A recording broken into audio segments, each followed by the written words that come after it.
Governments deny it. Militaries deny it. Even the mainstream media denies it. But they are here and they've been here for a very long time. The Mutual UFO Network has been on the front lines uncovering the truth since 1969. And now we're sharing that truth with you. Welcome to MUFON What's Up with your hosts, Katie Page, Shane Hurd, and Tara Diulis. Exclusively on the KGRA Digital Broadcasting Network. Wondering what's up? So are we.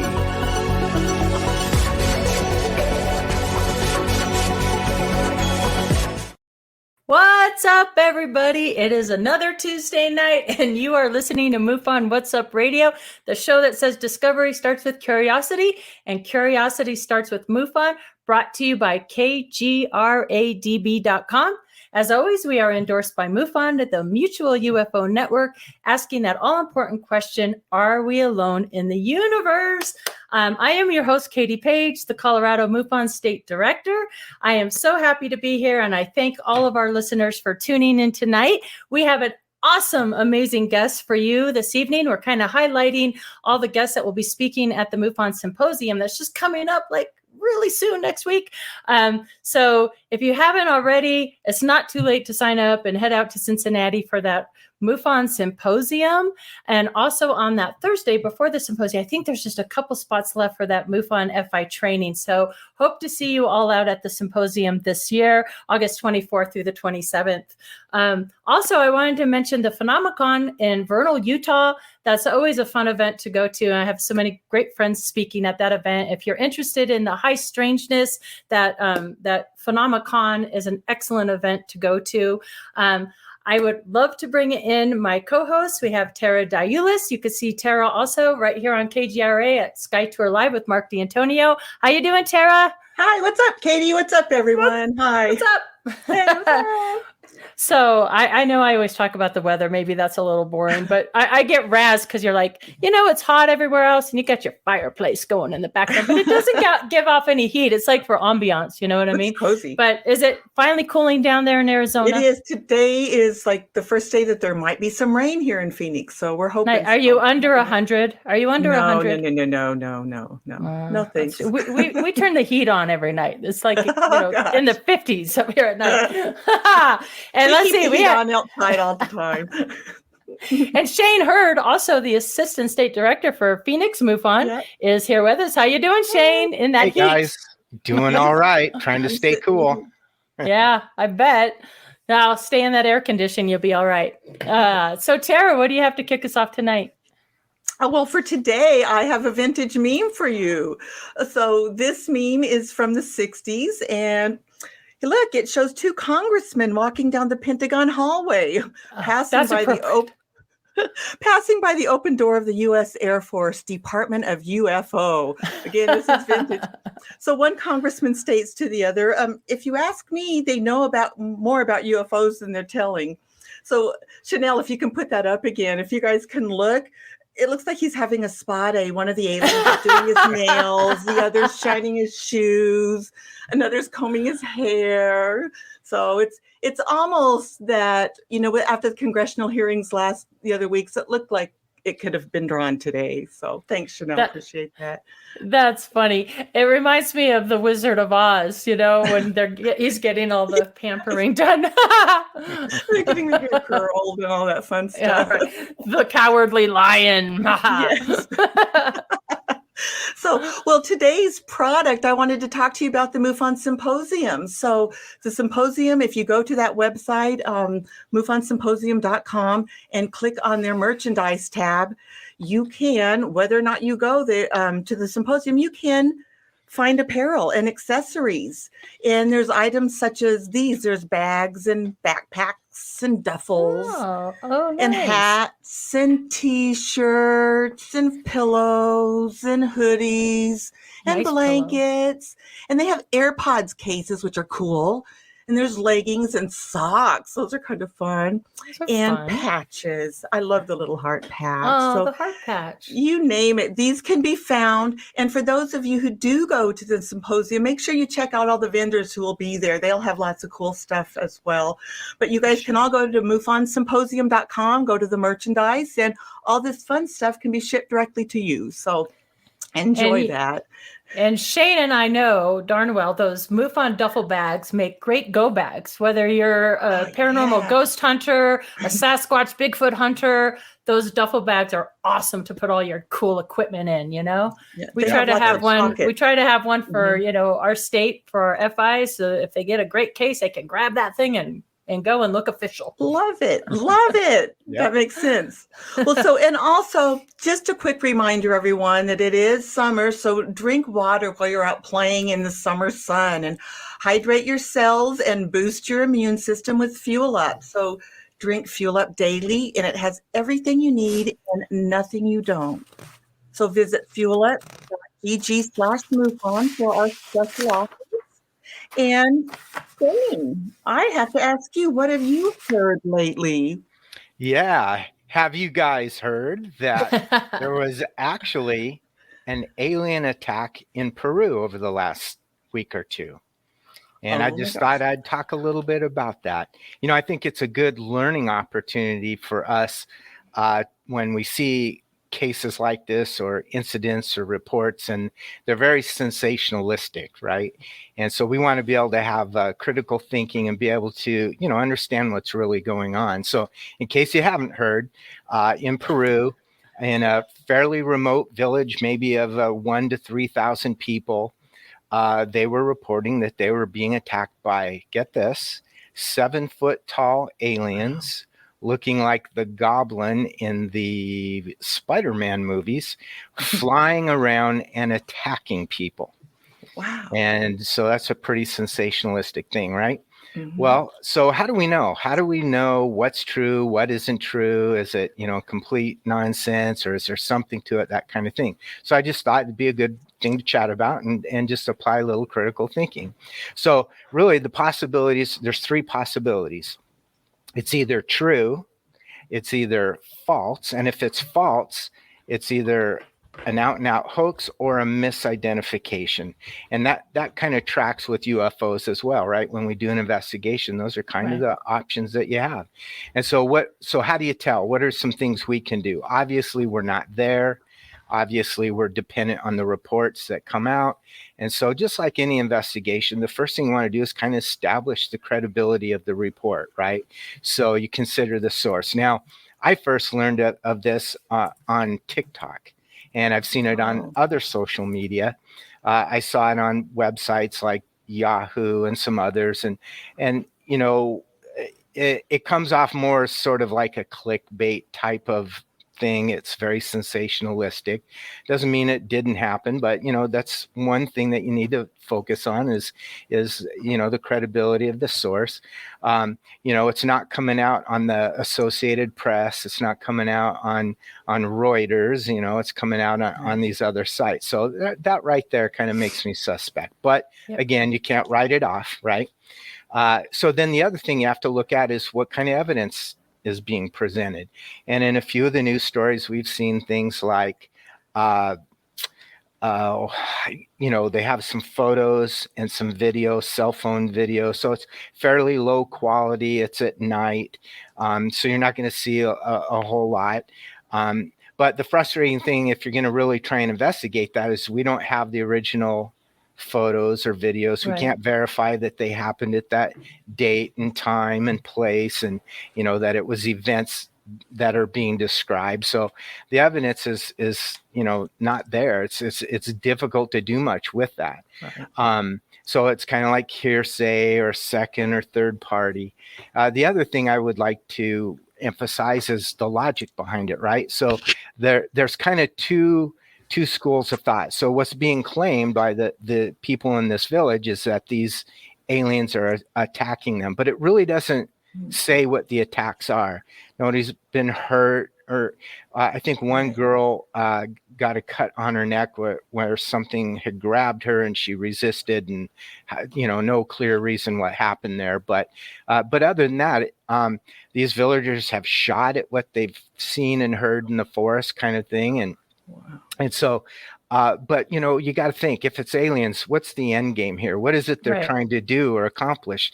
And the so-called attack just seems to be what they're claiming is that it's flying around them and it's scaring them, but it's not really doing anything. So I just question, what's the logic behind that? Right. And then there were some reports of a so-called solicitor or an attorney or a prosecutor whose theory was that it was actually not aliens, but that it was members of some cartel who are illegally mining gold nearby, and that they are dressing up in costumes and they are using jetpacks to fly around and scare the people. And again, that sounds almost as fantastic as aliens, doesn't it? Right. Yeah, it does. You have a couple quick videos, don't you, Shane, of first the event and then a little news clipping? Yeah. Let's check it out. Let's check it out from video one. Ya creo que la encontré al pie de la cara. Ahorita ya la encontré por allá, está un montón de gente, ¿ves? Por ahí, por allá. Ahí está.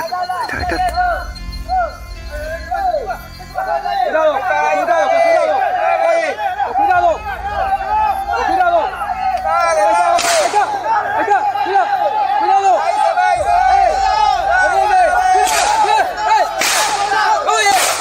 ¡Ya está! ¡Uy! ¡Con cuidado!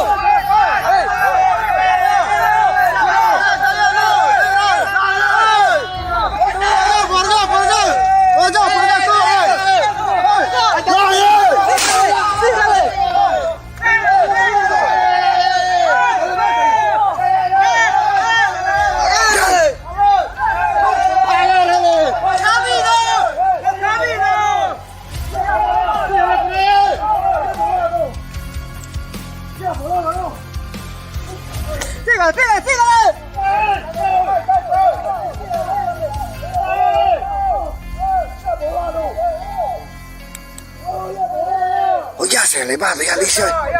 Ya se ha elevado. Ya se alarga, vuela, escucha, pues no le puede hacer nada. Puta madre, ¿cómo vamos a hacer ahora? Vuela, puta madre, a ver qué le hacemos.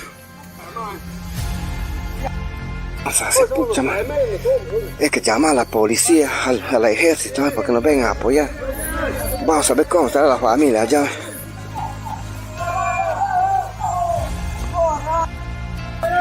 Esa es lo que le va a volar. Los niños, mira, se ven, los niños no duermen, están ahí las madres desvelando, señores. Son extraterrestres estos señores, son vestidos con blindados, son tipo del hombre verde que parecía el hombre araña, igualitos, son señores. Yo les valió 2 veces y no caen, en vez de que caen se elevan y se desaparecen, señores. ¿Cómo ellos visten sus uniformes, no? Ellos visten un uniforme así, todo una máscara completa como el hombre verde, pero el color es plateado. Llevan en sus zapatos, tienen así como una forma redonda, como un platillo, que de ahí se eleva, esos andan. Okay, so there we have it. Looks like something was going on there, but again, you can't really see much with the video, right? The big problem is the kids aren't sleeping, but we do have reports of Mothmen and other flying cryptids and things, so you never know. But wasn't there a video, Shane, of Ben Hansen made some comments? Yeah. Let's check that out. This has happened before. Miners will go in and try to scare the wits out of villagers by pretending to look like aliens, etc. Ben Hansen is an expert.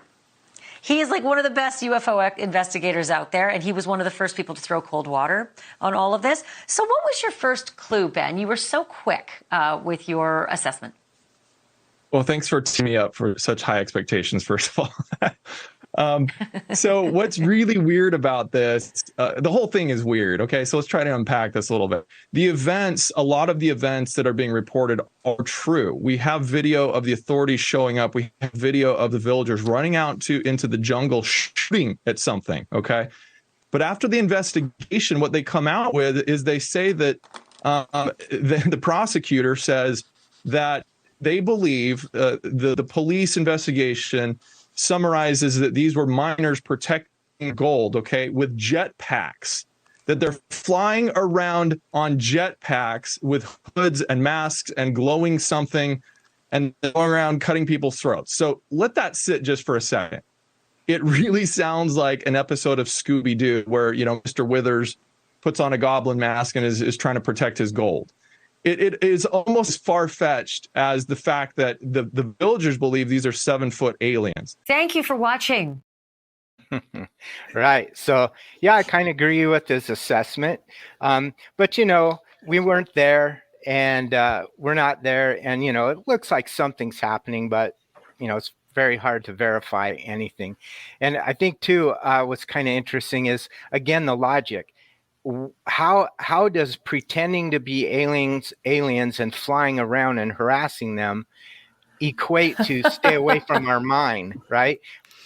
Why would they even connect those dots? If you don't want people around your mine, you could probably walk into the village with a gun and say, "Don't go near it, or we'll shoot you." And that's a pretty clear message, right? So again, the logic that isn't there for me. But I'll just say, I'll conclude with this last thought. I'm not a conspiracy guy, but I just find this interesting.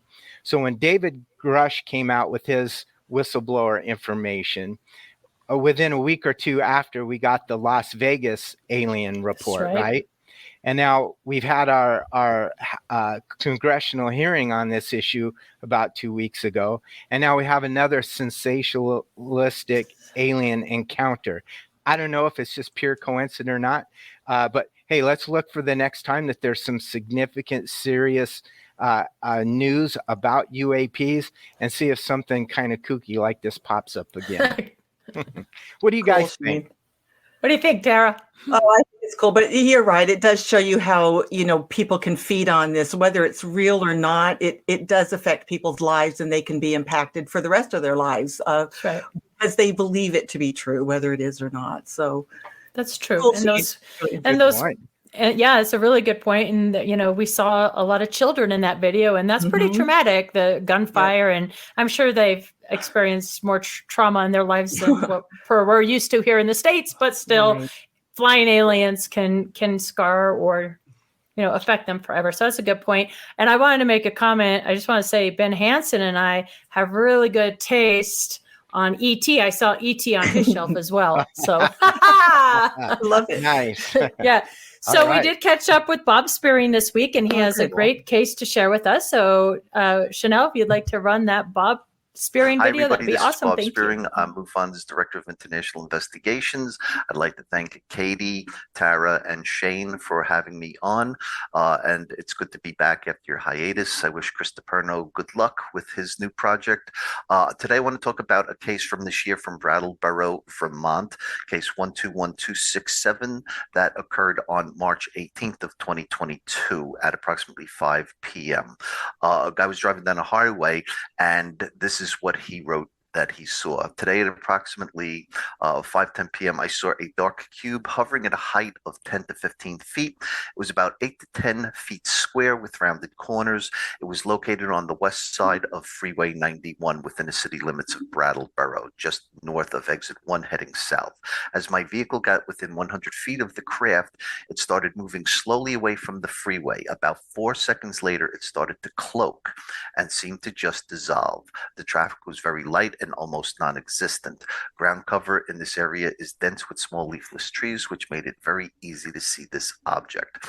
This is a topic that fascinates me. For those of you who haven't heard Katie Page, your host's story about her childhood experiences when she was back in Colorado in the 70s, there were things that happened with small disappearing black boxes on the property where she was. I've even sent her over the years some interesting articles, and apparently it's a fairly, ongoing phenomenon around the world. But this witness took the time to take a screenshot of where he was specifically on the highway, and then also he drew a picture of what he saw. And sometimes I prefer drawings by witnesses over photographs, because what the human eye sees is sometimes much more intriguing than what's caught by a camera. So I'm going to do a screen share now, if you don't mind. And here we go. Let me do this one and share. So you can see Highway 91 is exactly where the person saw the object. And right here is his depiction of what the object looked like. Rounded corners, square, 8 to 10 feet in diameter. Fascinating phenomenon. I hope you enjoyed this small presentation. I hope to see you every week. Katie, it's good to be back. I'm glad the show's out of hiatus, and I'll see you all hopefully next week. Thank you. That's great. How interesting. Thank you, Bob. Yeah, A awesome. cube. I know, and cubes are showing up all over the place, and I can't wait also to get to the case of the week. But first, Tara, you've been sort of teasing a little bit about, the Mars program for MUFON, which you were a part of. The Mars was the MUFON Archive Research and Redacting Team. We've spent over 3 years redacting all these old cases. I think we have the logo for Mars. Yeah. Chanel, if you want to show that logo, there it is, that Mars Archive Research and Reporting System. So Tara is going to highlight every week something out of this database. So what do you have for us this week, Tara? Well, it's exciting that the archives of the historical cases are going to be released for research this year, and you'll know more about it from the MUFON Symposium. So after that, we'll be able to share more information, but this is just a glimpse of the thousands of digitized files. And these files were all basically, most of them done before computers. And so they're all hand done and hand correspondence and stuff. So today's case occurred in December of 1976 in Phillipston, Massachusetts. So a state trooper was driving off the freeway lamp when he saw a glow in the forest. So he thought that it was a possible burning building or a downed aircraft, and he called the firemen. The local fire department responded with 15 men, and they all saw a glow in a thicket about a mile away. It was a hemlock thicket, and so it was winter, and the thicket was surrounded by a frozen swamp. They all hiked in, and when they arrived at the wooded area where the amber glow initially appeared to be, the glow then looked to be further away at about the same distance that they just covered. So they combed the entire area until dawn, when the glow was no longer visible. They called in helicopters, but nothing was found. There were no traces in the snow, no broken branches, twigs, or bushes. And it was witnessed by no less than 16 first responders. Wow. So very cool. So look for more information about the Mars Archives and of historical cases at the upcoming upcoming MUFON Symposium. So, and that's it. Awesome. It's really cool. So Katie, Did you what do say you have for us? Go ahead. Yeah, that was an orange glowing light, right? An amber is how they described it, but it was very large. So like a big dome. So sounds like it was there for a long time too. Mm-hmm. For hours. They witnessed hours. It, and they could not find the source. So, that is something else. Wow. Mm-hmm. Awesome. Cool. Thank you for sharing that, Tara. Thanks, Katie. All right. I'm so excited about this case. Now, this is an ongoing case. It's not a closed case yet. And it's from right here in good old Colorado, but it's case number 132507. It occurred July 15th of this year at 3:47 Mountain Standard Time in Denver, Colorado. The witness states that they saw a dark oblong-looking object flying in an unusual manner. So, of course, they started recording, and you can clearly see odd movements. Also, at about 1 minute and 51 seconds in, there's the same looking object that goes straight up from the ground.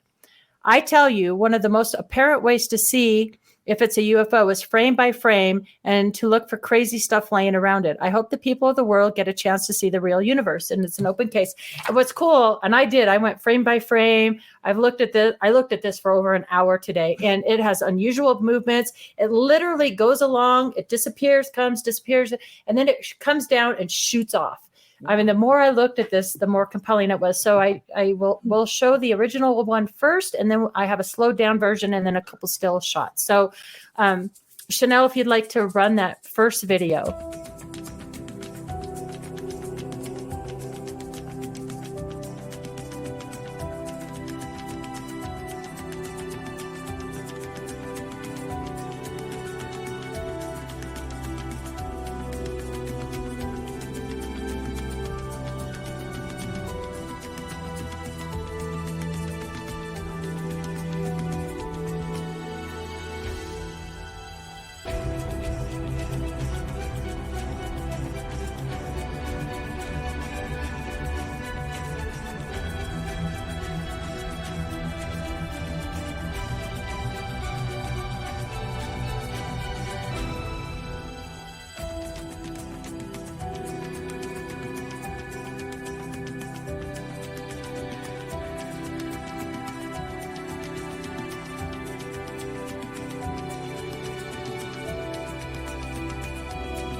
The ability to circle. So and I was going to cut it shorter, but it's so compelling because it's moving along.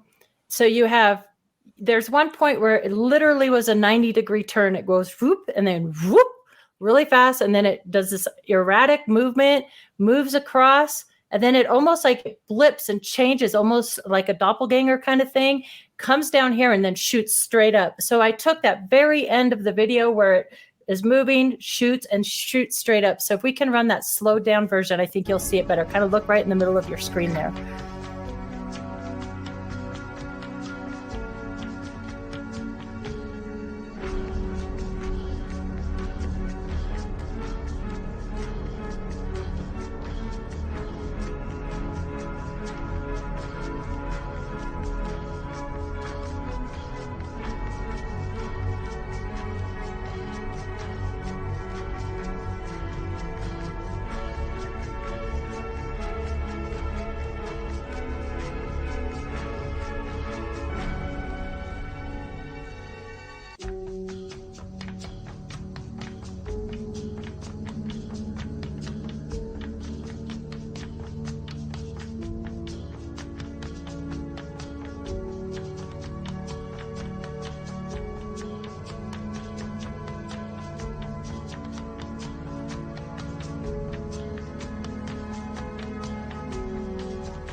Slowed down quite a bit, but that thing just boom, shot off. So what do you think, Shane? Yeah, it's always about the motion, isn't it? You know, an object, you can look at an object, it can be confusing to see. I've seen like balloons, like those Mylar balloons, they tumble, they reflect light, they look like they're emitting light. It's just reflection. And I mean, you just see a lot of weird, odd things, but the thing you can't deny is motion, right? So most things we know that are in the sky go in a pretty much a straight line or swooping arcs, that kind of thing, or they can go up if it's a balloon, but to double back on itself and to change speed rapidly and go in those directions, it's clearly something anomalous. Yeah, and you could see birds, and I was going to take a screenshot. You could see birds kind of shooting, and there's one where you can really see the wing movement in the video frame by frame. this object, and Chanel put up those screenshots. This appears to be a solid object. I mean, in certain frames, it almost looked cube shaped, but the way it just switches directions, moves around, and then just almost like it jumps from here to there and then shoots straight up. The more I looked at, the more I'm like, whoa, this is truly anomalous. What do you think, Tara? Oh, I think it was cool. It was difficult for me to keep track of it in the video, and I was really trying. So I lost sight of it a couple times, but I thought the person who taped it did a good job keeping the tree there, and so we could have some perspective, and that really helped. So see the motion, it helped that. Right. That's an excellent point, boy. If you witness something out there for our listeners, and if you're trying to capture something, if you can get the corner of a house or a building or a tree or anything in the frame, it helps tremendously with analyzing the video as compared to just a clear blue sky. Great point. Well, thank you guys for letting me share that case. I thought it was a terrific case. I think it's time to bring in our guest. What do you think? Let's do All right, it. Let me read Mike's bio really quickly here. All right. Mike Clelland's 2015 book, The Messengers, was met with high praise. In it, he explores the mysterious connection between owls, synchronicities, and UFO abduction. It was his firsthand experiences with these elusive events that have been the foundation for his research. This book is also a personal memoir and a journey of self-discovery. His new book is entitled The Unseen, a Novel.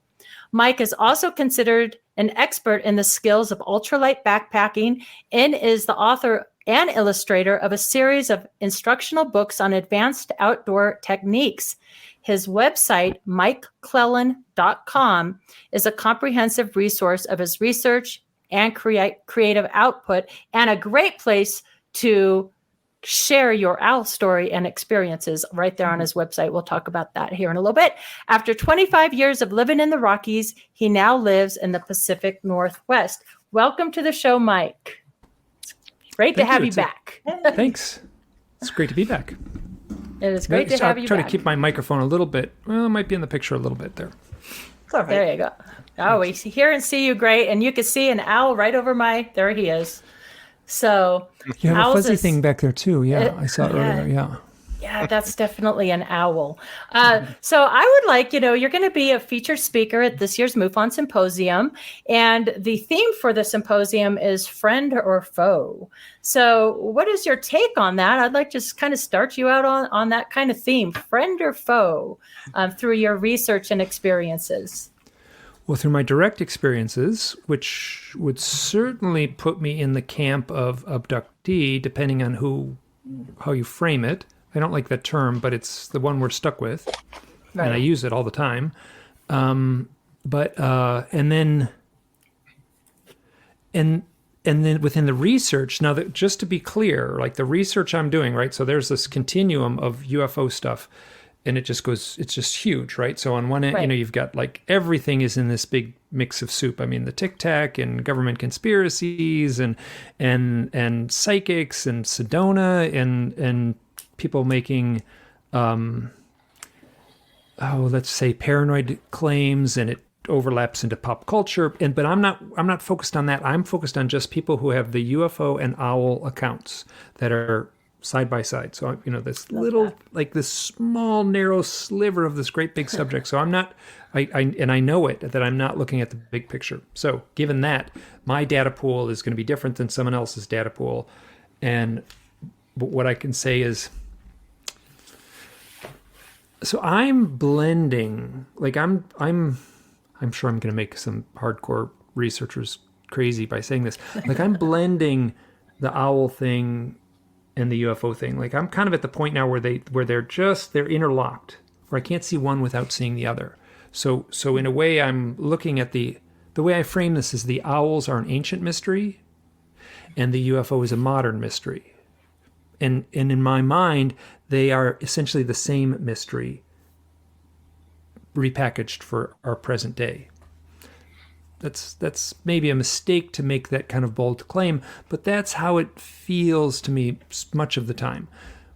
What I can say is, friend or foe, I have some really scary stories in my files, as anyone does who does this work. The fact that they're scary doesn't necessarily make them bad. And I have certainly talked to plenty of people who have had bad experiences, like especially women will often talk of like missing pregnancies. I've heard that many times talking with women. So there's like a frightening aspect to this lore. That said, the overall picture I'm getting, like I'm factoring that in. I'm not ignoring that. But it seems like to the people who are having that experience, wow, that's real. Like I can't, let's say that someone's having, I don't want to blame the victim. You know what I mean? I don't want to blame and make a false accusation or how to say this. That's not the right way to say it.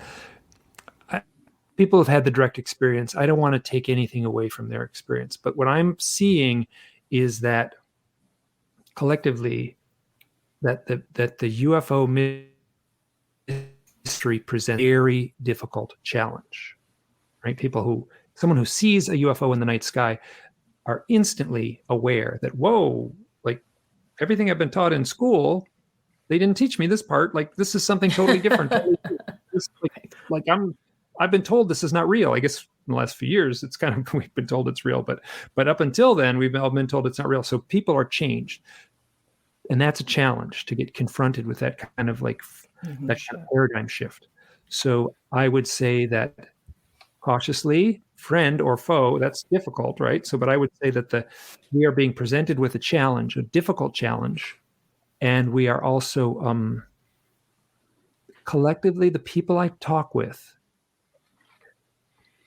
seem to be having like the interactions in their lives, not all of them certainly, but many of them have been, I find that they're more spiritual, they're more concerned about the environment, they're more concerned about their fellow man than they would have been. And oftentimes they'll say that. They'll say, oh, I was this one person. After my experiences, I changed. And I feel like I have that experiences. I was going along this one track. After my experience, I just like a huge left turn and I changed. So there's a transformation in place for people who have had these experiences. And that's all I can judge on. How are people changing? And I am cautiously saying the pattern I'm seeing is people are changing for the good. People are changing in ways that make them more concerned about healing. That's one aspect that is showing up in my research. People have healing abilities, that they are doing things like Reiki therapy or hands-on healing with people, or they're going into some sort of healing profession like a psychiatrist or a therapist. So very cautiously, I'm saying it would fit into the friend category, but at the same time, I don't want to deny the people who are having the very difficult situations. That was a long answer to what might have seemed like a simple question. Well, nothing with UFOs is very simple, it seems. True. But Mike, just give me a moment here to fanboy out. Yes. Bring it on. I love your work. Absolutely love it. I got The Messengers maybe a year or two ago on audiobook, and I've listened to it over and over and over again. Absolutely love it. Fascinated. And I'm just thrilled to have you here today. But and I actually have a question or two, but I also have to ask you, I'm from Spokane, Washington. Where are you in the Pacific Northwest now? I'm on the Olympic Peninsula, right near, right across from Seattle. I can walk to the park, I can actually hear sea lions out my window at night. Oh, cool. Or it's pretty great. It's pretty great. They're super cute, and so I can walk to the saltwater right here. But that's the Straits of Juan de Fuca or the Puget Sound. I guess that's the Puget Sound. Excuse me. Mm-hmm. And then, but I'm connected. I'm on the Kitsap Peninsula, so I'm technically it's sort of connected to the Olympic Peninsula.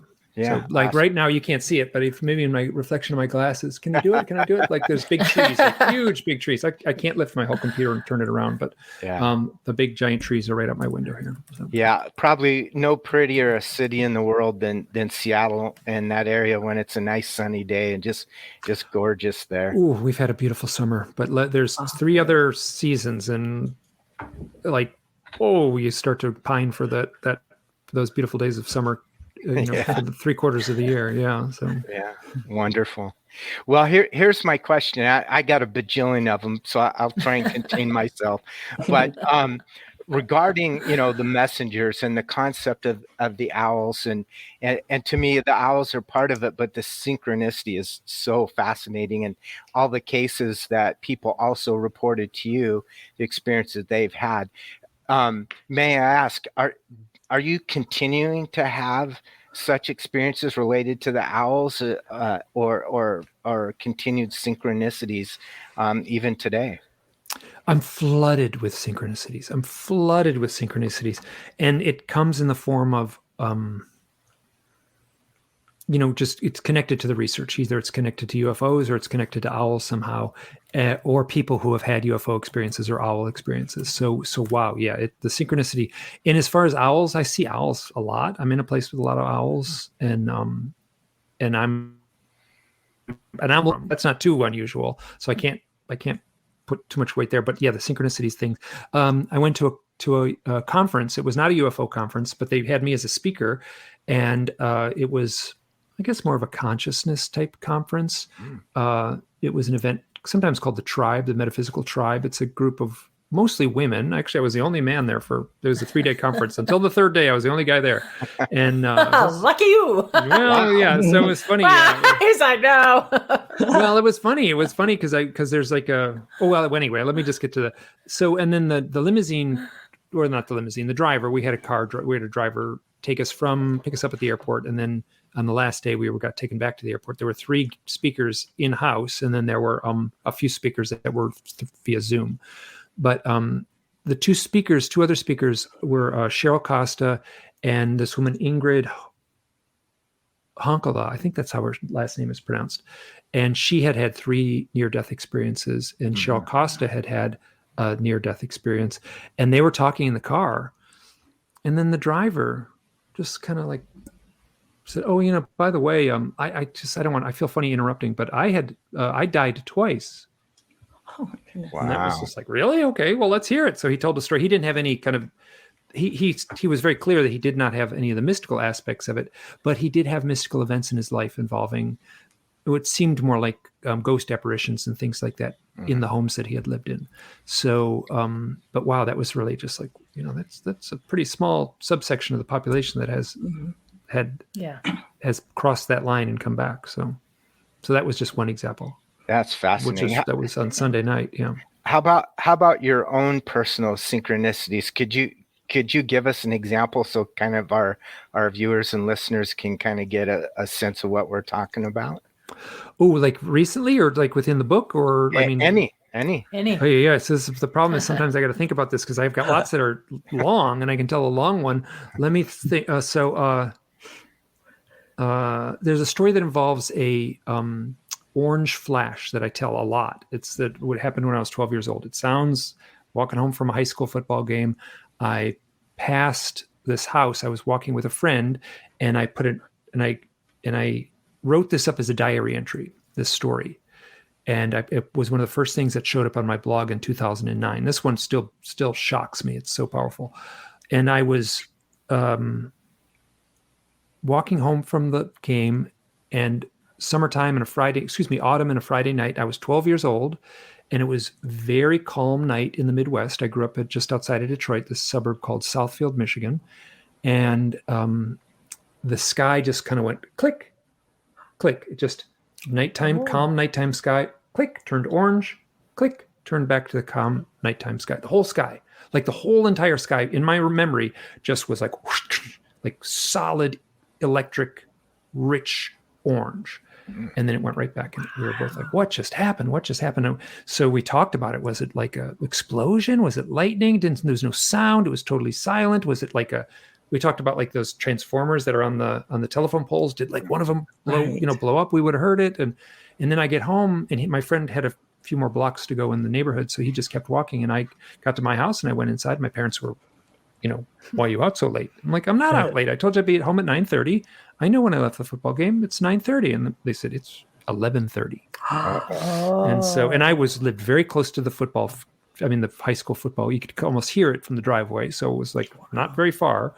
And so that was at 1974. The missing time didn't exist as far as a vocabulary word. So I was actually upset because my parents were mad at me for something that I felt I didn't do. I was like, but I know I'm home in time.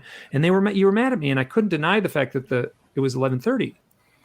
So I had no answer for that. Now, I wrote this up as a diary entry, and I was going to put it on my blog.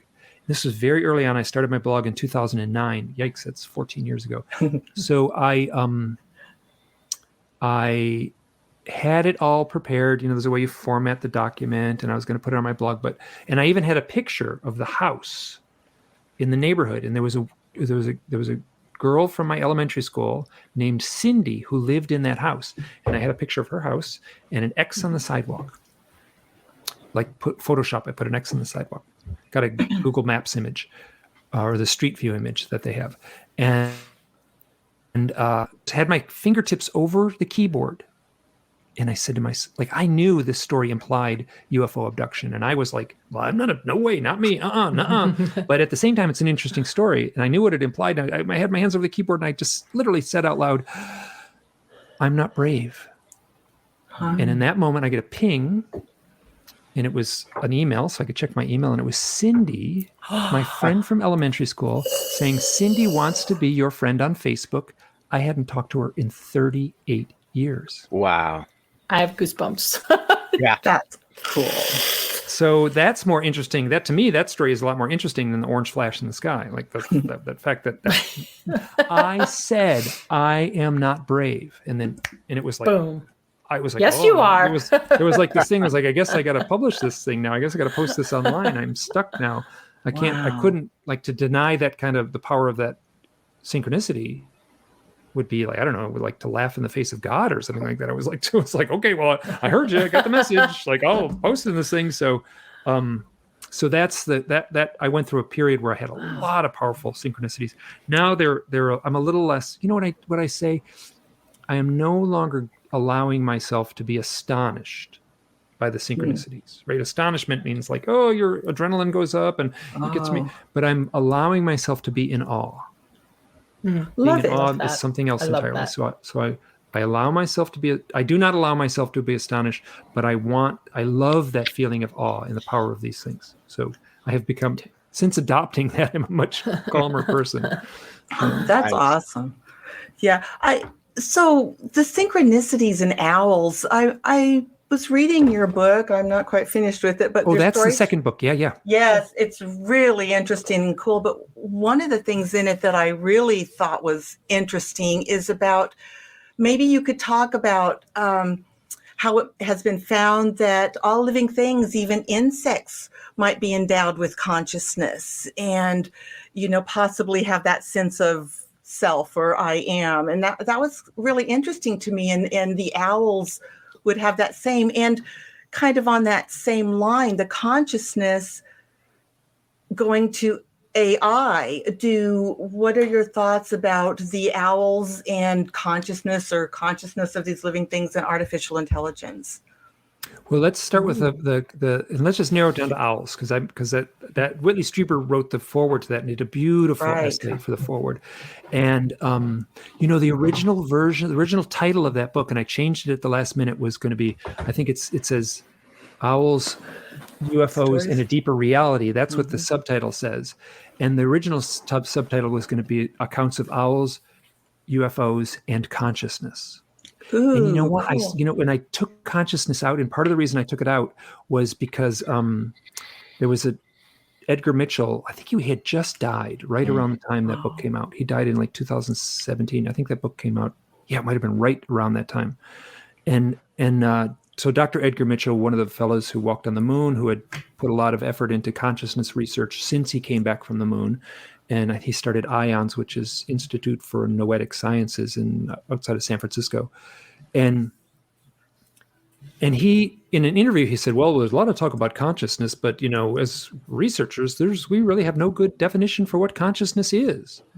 I'm like, okay, well, there's no good definition for what consciousness is. I can't really put it at the cover of my book. There's no good definition for what a deeper reality might be either, but I put that felt like that felt like a better way to frame it. So are owls drawn to UFO events? They certainly seem to be. So I have a lot of stories. What's weird is the owl shows up first most often, right? So if the UFO was like a giant dog whistle, right, the UFO would show up. The owl would sense it, hear it. They have amazing nighttime sight, so they might have some ability that we don't understand to see an approaching UFO or flying saucer, or they have incredibly highly attuned hearing. They might be able to hear the craft in a way that we can't understand. So somehow they have the ability to tap into our reality in a way that's rich that we can't tap into. That's undoubtedly true. They can see in the dark. They can hear a mouse from a half a mile away. Right. And then so the implication is, can they intuit? Is their consciousness highly developed? Are their senses highly developed enough to hear or see a UFO? And wow, there's a lot of evidence that says maybe. Wow, you could pull on that thread and make a pretty good case for it. And so are they simply curious? That following that logic. But the problem is that it's not just owls and UFOs. Like owls, and I'll just give one example: owls and death. So around the time that someone dies, it is very common to see, most often a child will see, after a parent dies, a child, it could be an adult child, and often after a parent dies, they will have owls show up at their house. Sometimes they come in the house. Sometimes like an owl, like they'll leave the window open and an owl will fly in and it'll land on the kitchen counter, and the person at the house will go, Mom, I miss you. Thank you for visiting. They'll talk to the owl as if it is their dead parent. This is very common. I have a story of one guy, his father died of a heart attack. He was at the hospital. So he was dealing with his father was dead. He was there as it happened. He was there in the ambulance when they brought him there, and his father never survived the heart attack.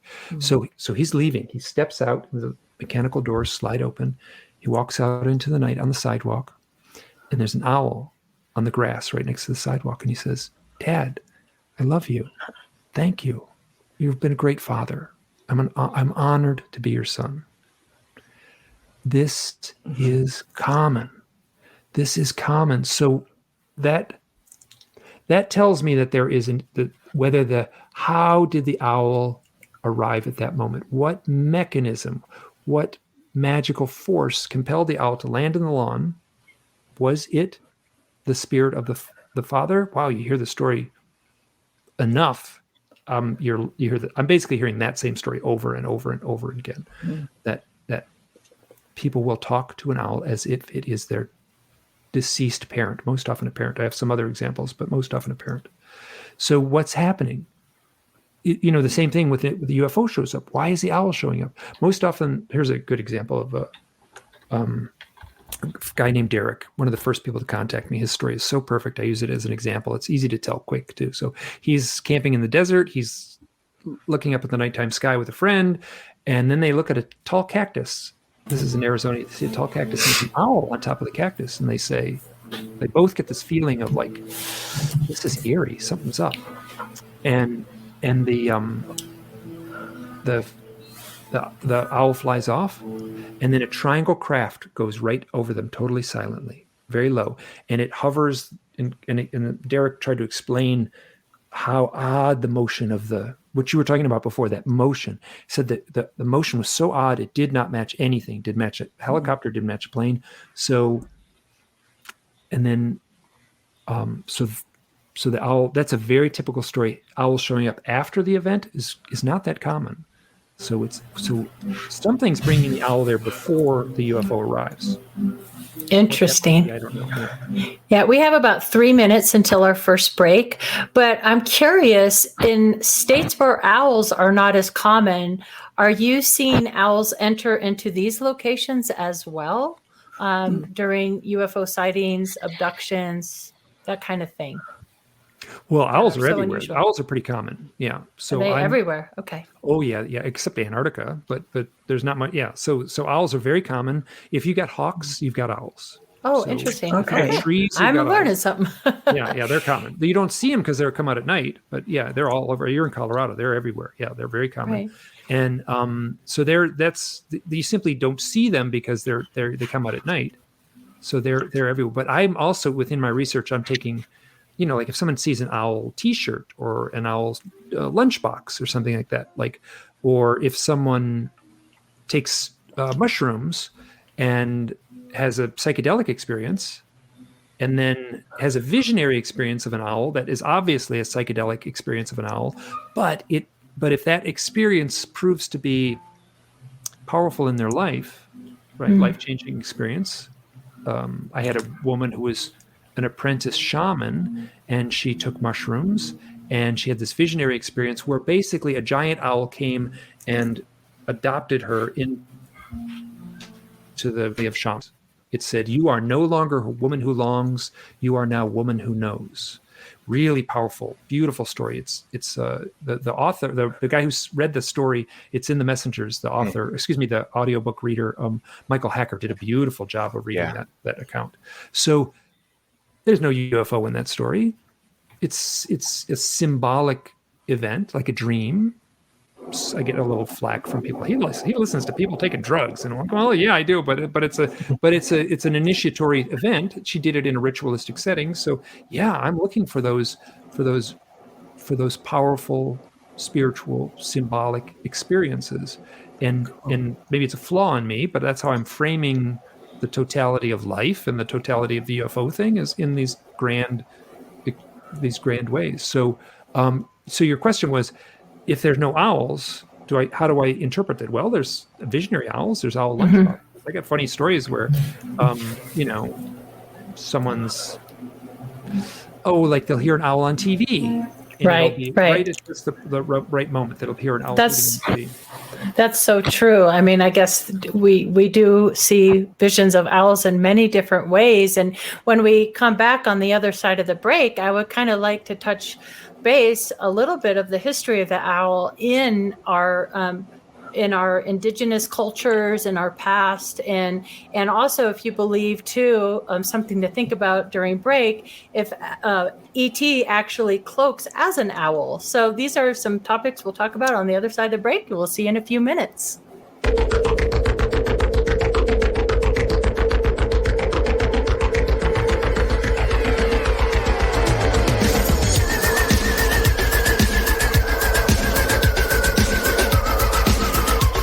Hey members, the new KGRA DB app is now available on iOS and Android devices.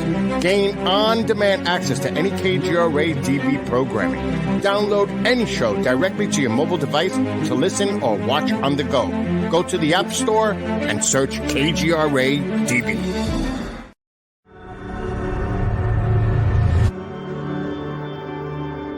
MUFON is the voice of thousands of like-minded people who want to see change. We speak up against UFO secrecy. We engage governments and agencies around the world on the topic. We share information with the public through our journal, website, newsletter, social media, and even our own TV channel. When you join MUFON, you add your voice to the cause. Few things are more important in our time than understanding the UFO question. Join MUFON. Find your friends.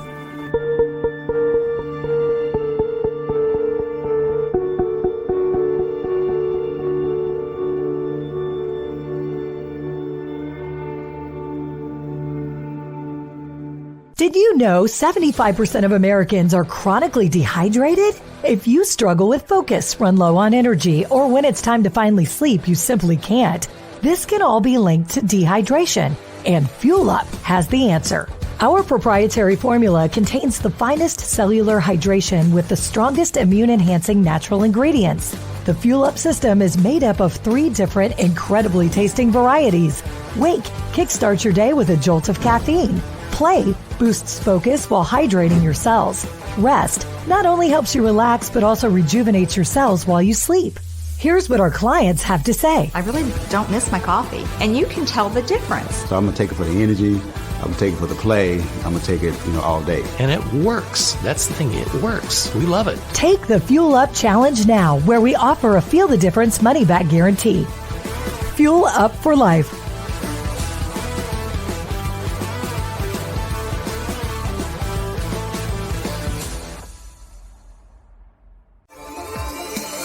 You're listening to the KGRA Digital Broadcasting Network. We provide unparalleled coverage of trending news in the world of ufology, cryptozoology, and paranormal phenomenon. Whether you're watching our video live stream or listening to one of our audio programs, you are getting the best from world-renowned researchers and hosts, guiding you through topics the mainstream won't touch. Miss one of your favorite programs? No problem. Head over to the members area at kgradb.com for access to our massive library of award-winning content. Make contact, stay connected, only at kgradb.com.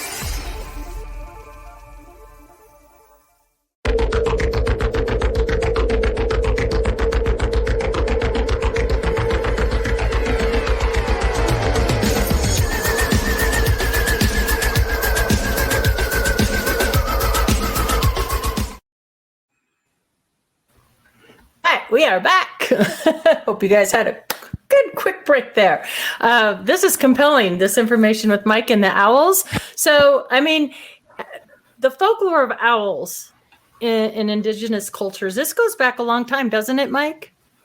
Yes, yeah. So it's right, my opinion, right to the beginning of time. I mean, there's images scratched into caves and cave paintings of owls that go back to like the dawn of man. So 30,000 years ago, we were creating artwork with owls, and my sense. So here, just the mythology and the folklore of owls. So, the owl can fly into the night, and ancient man that must have been magical to ancient man, right? The owl can fly through the forest in what we would call complete darkness, right? And that became a metaphor for flying to the land of the dead, for flying to the land of the ancestors, for flying to that other realm, that deeper reality, and then coming back with a message would be the next step.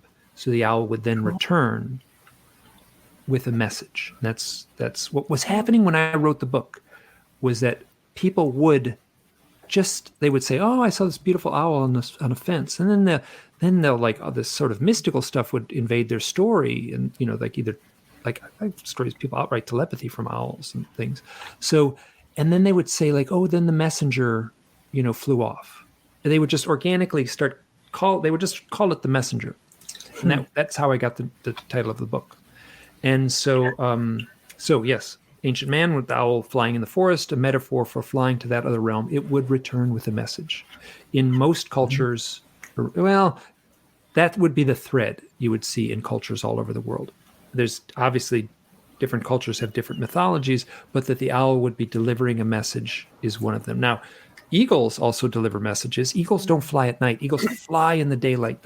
That's Zeus on the mountaintop in mythologies. He has an eagle as a symbol, and that's masculine and daylight and telling you to be strong or telling you to watch your ego. Those are the myths that come from the eagle in the daylight. The owl flies at night. The owl is the night is not that, it's the dream time, it's the unconscious time. So the owl would deliver a myth and a message that would be internal. Change your spirituality, look deeper within. So those are the messages that come with the owl. And in the mythology now, that we also the wise owl, right? So when a little kid graduates from kindergarten, they put a little thumbtack of an owl with a graduation cap on the bulletin board. And that comes from Athena, the Greek goddess of wisdom. Owls are associated with wisdom because of an ancient mythology that's 2,500 years old. Right now, present day, Harry Potter has an owl that delivers the mail. It's a messenger. It's perfect. The owl delivers the mail. It's perfect. It is the ancient archetype. It is the ancient task. It's the ancient role of the owl happening right now in the single most popular series of books ever in the history of publication. Right now in our society, our pop culture mythology, Harry Potter, features an owl delivering the mail. It's right here with us. The ancient mythology is still alive present day. So I'm not sure. I kind of got. What was your question exactly? No, that was perfect. No, you explained it. No, that was perfect. That's actually a great segue into my next question.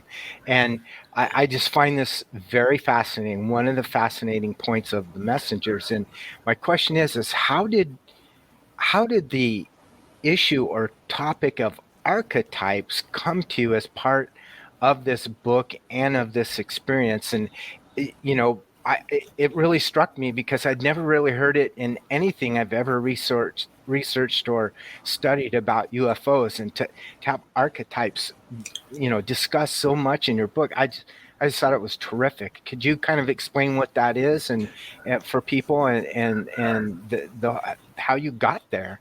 So an archetype is one of those words. It's really funny. I ask people all the time, like, what's your definition of an archetype? And I ask, like, people with PhDs in philosophy, how would you define archetype? And nobody has the same answer. Every answer is different. So it's like, okay, well, yes, nobody knows. I mean, it's a nice word, but it's like it's got variations. And Plato said one thing, Carl Jung said another thing, and archetype in the dictionary means quintessential. Like that's a synonym for archetype. It's the archetypal cheeseburger. So there's no good definition for archetype. But for me, the definition would be. I wish I could read the slide. I don't have the book in front of me, but as I was doing my research, there's a woman who wrote a book called Animal Spirits Talk. Her name is Jacqueline Smith, not the one that was in Charlie's Angels. Her name is Jacqueline Smith, and she's a researcher and an experiencer, and she is an animal communicator. So in her book, she talks to all these animals, and she gets this sort of spirit lessons from the animals, and the owl chapter was so heavy. The owl chapter was like so rich with like drama almost, and I almost couldn't understand it. To be like, it's like it read like some sort of exotic poetry, but she was talking to the owl, and I wanted to use that in the book, so I wanted to talk to her. So I called her up on the phone. I'm so glad I recorded this call. I'm going to do it from memory. I'll do pretty well. So we're talking, and I said, like, if you see that owl again, you ask what's up. You ask for me, what's up with the owls? Then she talks a little bit, and all of a sudden she starts talking really haltingly and really like slow. And I can just tell her cadence is all different. And she said, when we see an owl, we see a symbol. We think in terms of symbols. The owl is a symbol. We can tap into the owl through our genetic memory bank. The owl is an archetypal image that we all understand. I'm doing a poor job. It's in both the first book and in the stories book. I refer back to this a lot. And it was the perfect definition of an archetype. And she basically said the owl is an archetype. And when she said that, like when I was in the middle of this research, like it was a mess. My poor brain was just trying to, like, all these disparate things were all like, I couldn't make sense of anything. And when she said the owl is an archetype, basically our mind has a lock on it. The owl is a key. I was just like, everything went click, all the puzzle pieces just whoosh, click. Wow. And it made the puzzle. I could see the puzzle. I'm using a little bit of a metaphor there, but I could, the puzzle pieces click together. It was so helpful for me to wrap my mind around it. Doesn't make it true, but it did for me make the research, like it really got to a point where I could wrap my mind around it. And I asked her, like, Jacqueline, were you channeling just then? And she said, yeah, I was channeling. I was channeling the spirit of the owl at that moment to give you that information. Yeah. Wow. So that's how, so you asked how I got that information. It was like from a UFO abductee channeling the cosmic spirit of an owl. It wasn't like an owl in the forest. She was channeling the overwhelming, overarching spirit essence of all owl energy. So it, wow. I mean, it's a tough one to, like, it's funny. I'm just about to go to, I'm just going to do a little, I know full well that I go down these avenues and let myself follow these threads that, let's say, a nuts and bolts researcher would not follow. Like I know I'm doing that. Let me tell you, the nuts and bolts researchers come up after me, and when I do my talks, and like, you that thing where you were like that, like talking to a channeling lady that is a UFO abductee. So I know that full well going into this. So. Well, Mike, that's part of some of the stories in your book. It's about maybe you could talk a little bit about people who have experience with owls and receive downloads, or they experience a download of information when they're. That's one of the strange things that happens. There was one in your book, I believe she got some downloads, and then she swallowed the 3 feathers of the owl to take it on into herself. And I'm wondering if there's anything you can talk about that. Sure, that's Denise. She's a wonderful. I talked with her on the phone for a long time, and read her. I got her books. She's put out a bunch of books. She had a UFO close-up UFO sighting. She also had a near-death experience when she was 16. Wow. Now, this is interesting. She was shot in the abdomen, shot at close range in her abdomen by just someone. She was on a motorcycle, and someone just passed her and shot her from the window of their car. Mm-hmm. And she died, and then had a near-death experience and came back. This would have been in 1967. She was 16 years old. Later, and she was told by the doctors, you will never have a child. Later, she had a close-up UFO sighting with her husband. And that night, that's when she had conceived a child that night. Wow. So she has one child, and I've talked to her child. So the mother and daughter now write books together, cookbooks and things like that together. And so Denise Lynn, also, I asked her, are you a shaman? And she said, no, I'm not a shaman. Don't call me a shaman. And like when people say that, I always go like, okay. like, so shaman is another one of those words. You ask 10 people what a shaman is, everyone's got a different definition. So, but she is definitely doing shaman-like work. She does Reiki therapy. She speaks all over the world. She speaks about consciousness and like the upliftment of humanity. So she wanted to get her spirit name, and she has Native American lineage in her family. And so she went into the forest to get her spirit name, and she sat down and meditated. Now, remember I said death, owls and death that sort of go hand in hand. So it'd be owls, UFOs, death, meditation. I'm connecting these things. And then shamanic initiation all seem to be connected to and psychedelic mushrooms. I talked about that earlier too. These would be the points that I would call highly charged human experiences that are all connected to the owls. Like, so UFO is a highly charged human experience. Like people can have highly charged experiences under meditation. She went into the forest to meditate, and she sat quietly with her eyes closed and meditated. What is my spirit animal name? What is my spirit name? And this whole forest got quiet. All the cricket noises stopped. All the bug noises stopped. The birds stopped chirping. She couldn't hear the wind. There was no wind in the leaves. And she opened her eyes, and right in front of her, close enough to touch, is a great horned owl staring at her right in the eyes. Wow. Like she opens her eyes, and there's a great horned owl staring right at her. Oh, wow. And then the owl flies off, and there are 3 feathers left on the branch, 3 white feathers. Wow. She was funny when she told this. She and the she heard a voice in her head that said, "Put the feathers in your medicine bag." And she had a little medicine bag that a tribal member had made for her. It was a beautiful little pouch, deerskin pouch that she had. And she said, "It's at home." She's basically, "My medicine bag's at home. I don't have my medicine bag." And the voice said, "You are your own medicine bag. Put the feathers in your medicine bag."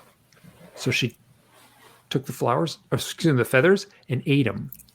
Wow. And it was very funny. She said, "Well, I told my husband, he was so mad at me. He's like, those are dirty. You shouldn't eat owl feathers." So she ate the owl feathers. And and so I can't remember exactly now. It's in the book, but I think her spirit name became Owl Feather, or excuse me, White Feather. I might have I'm not sure if I have that right. But that's Holy Communion. It is communion, exactly. Yeah, that's like eating. So there's like ancient rituals of eating the god, right? So it's an ancient tradition that has been not co-opted, but well understood in the Christian tradition that, you would eat the blood of Christ and drink the blood of Christ as a ritual. And she performed that ritual. She ate the spirit of the owl. She took it into her body, and thus taking on that spirit energy of the owl in symbolic form. So, let me see if I can reach this here. Hold on. So I have a question here. So this has been sacred to me for years and years and years when I started my journey. And like you said, Mike, for me, what started when I was a young girl in the late 70s on the ranch was a very scary event. And much later in my life, I became spiritual and started meditation and a lot of similar journeys that so many of us go down. And every time I would meditate, an animal would show up in my sacred space in my deep meditations, and it's a snow owl.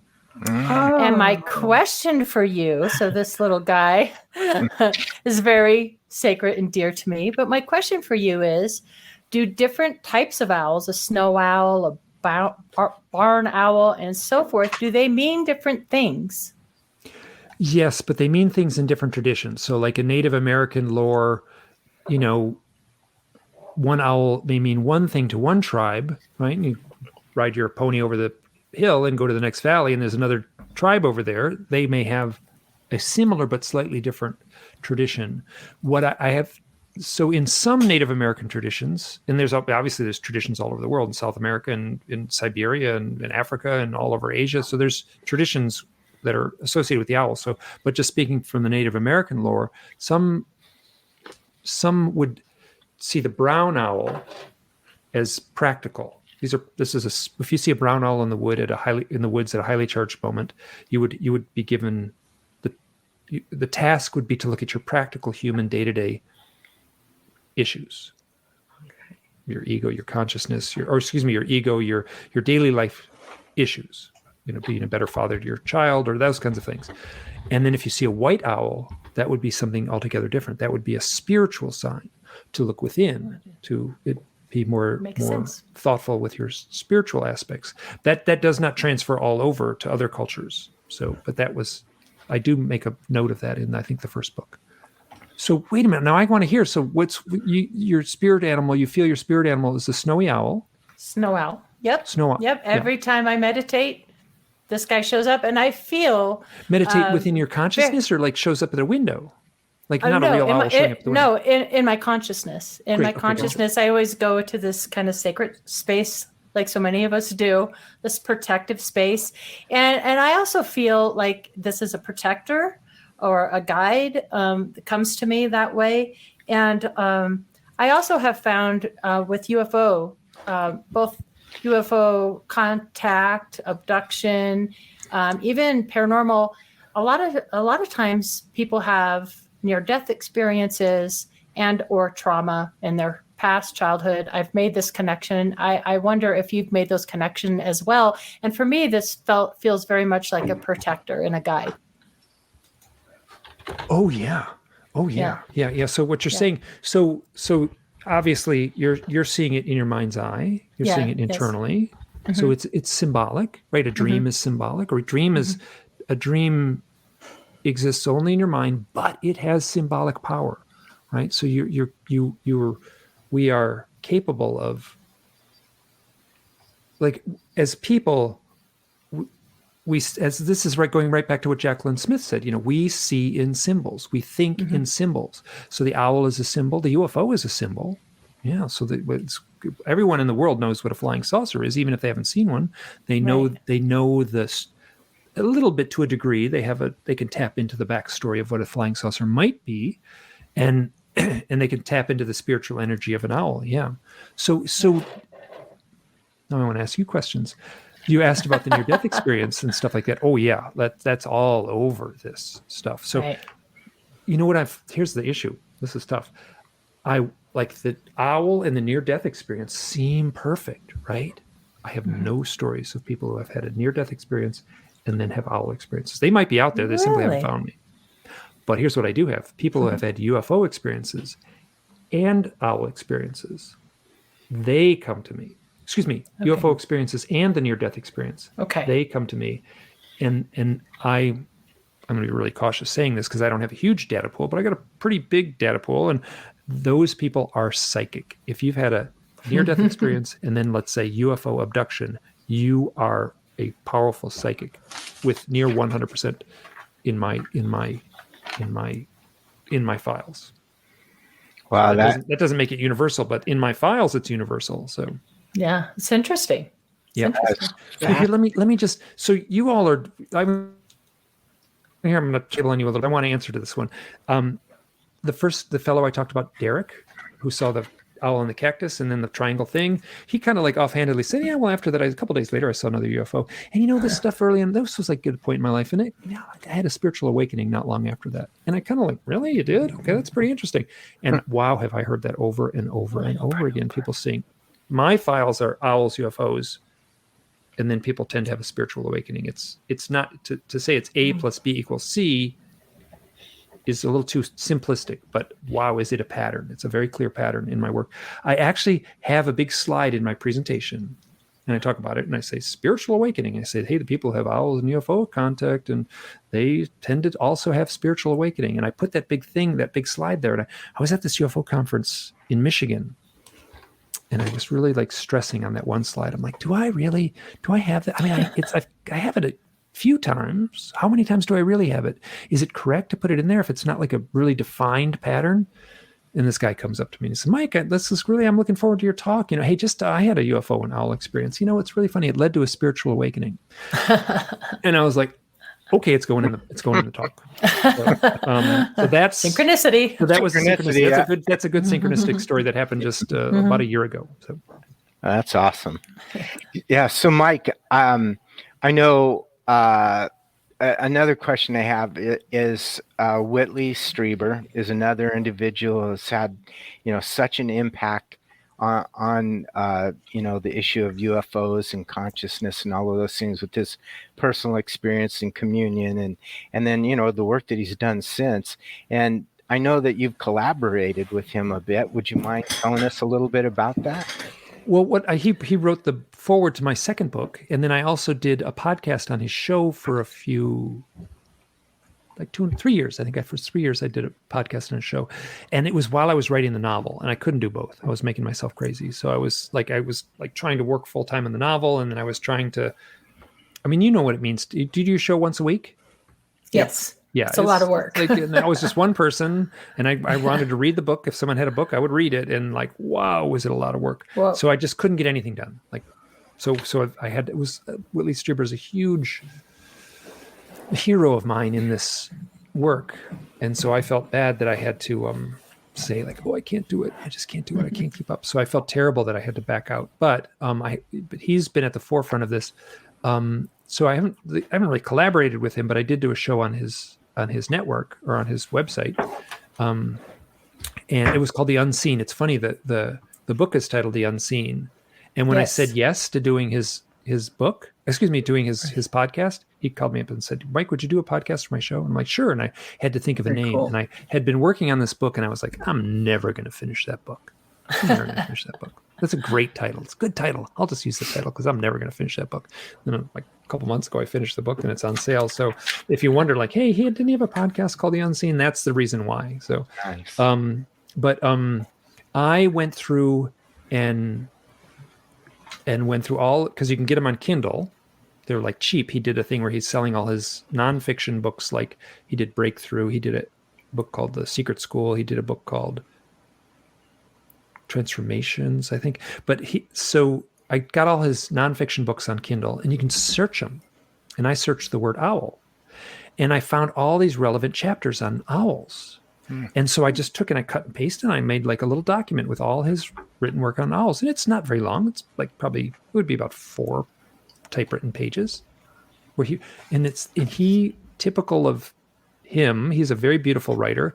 And he, in essence, in 4 pages, said what it took me 400 pages in the messengers to say. So he could do it in 1% of the paper that but it was a very like he was arguing that the owl is symbolic, and it is speaking to us in a language. It's either an ancient language or a new language. It's a language that we cannot interpret consciously, like we have to interpret more subtly. So in essence, he's saying the same thing I am. I was saying it's an archetype, which that's a nice way to say it. Yeah. And then I would say, instead of a language, I was saying that the owls is showing up symbolically. So it's a symbolic language that we can interpret as an archetype. Cool. It was really really reading for me when I did that, because it really told me that, like, I'm not alone in this. So let me also say that I did not discover the owl and UFO that owls and UFOs are connected. It's peppered all throughout the literature. It might be in a book here, it might be 2 sentences, another book here, it might be a paragraph, but it was out there before. Yeah. So I stood on the shoulders of people who had come before me. Hey, Mike, I've had my own owls. There's this one that's appeared several times in my backyard, and it's been during the day. This is it. There's I think one more shot of him too. Oh, beautiful. Just beautiful. And wow. So should we all be on the lookout when we spot an owl? And I guess I'm wondering, it's kind of a second part to this. The people who have had maybe abductions or, after seeing an owl or something related to it, do they define themselves differently if they're a contactee or an abductee if the owl is involved? I'm just wondering if it gives them some peace for that. Oh, interesting. Good question. Ooh, wow, that would be a tough one to answer. So, okay. Let me tell a story. This woman contacts me, and she there's an old friend, and they used to date. So they dated in college. That was like many, many years earlier. This fellow he was moved to the town. She was living in the town. So he stayed with her for a while, and they would sit out in the backyard, and he was very logical and very scientific. And she had direct UFO contact experiences, and he wasn't buying it. He was like, I don't buy it. I'm doubtful. It's understandable to be skeptical. So it sounded like he was good about it, but they were in the backyard, and they started going at it. It got kind of heated, and he said, I need the direct experience to believe this.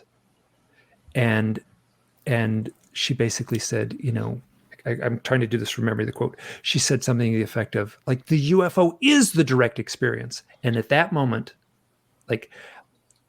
she said, all the trees around us erupted in a chorus of owls. Basically, it was like the owls were applauding the debate. Like she had just won the debate, right? So she had hit the knockout punch and hit the owl is the experience, or excuse me, the UFO is the experience. And the owls completely, because he never had the experience, she did, and she said that's my experience. The UFO is the experience, and then the owls just you won. So she felt like it was, and he was totally he got it. He said oh wow, something bigger than me happened just right then, just right now, and wow. So I love that story. I love that story. That's And cool. she said she never saw the owls, which is like one of these things. Was like, what really happened? The trees were filled with owls, but you didn't see them. That's what came out. So what really happened? It sounds like when you take a half a step back, it's like that's almost too mystical, right? Yeah. So your question was, should we be on the lookout? I am on the lookout. And so the questions I ask is sure, there's owls all the time, right? So there's owls in the forest, and people see owls all the time. They're on, someone has a owl nest in their backyard. They can't constantly be like, every time they see an owl, they're like, they're wild animals. But what I say is, what was going on leading up to the event? This is the questions I ask. What happened after the event? Right? So leading up to the event that the owls hooted in the trees, they were fighting. They were clashing after the owls made themselves known. She didn't see them, but they made themselves known through hooting, loud hooting. She won the argument. She was like, so there's like, that's a very playful example, but that's a so that's very cool. I love that story. Interesting. Yeah. So Mike, could you maybe explain what you mean by the maybe people, and do you consider yourself one or not? Okay. So the maybe people is a term I used because what was happening when I did the first one, I don't use it that much anymore, but it's all over the first book. The maybe people were, you talk to these people and you must know what I'm talking about, right? You talk to someone and they're like, well, I saw this UFO. It was really close up, landed in the yard, and like, wow, was it really incredible? And then they might say things like, oh, yeah, I like had this short bit of missing time, or they might say like, oh, I had this dream where I was floated through the wall of my bedroom, right? So it's not like I've had similar experiences in my life, and I've had people tell me, they look me right in the eye and say, you are an abductee. And this was like when I was early on, and I didn't, don't, it's not for you to tell me what I am.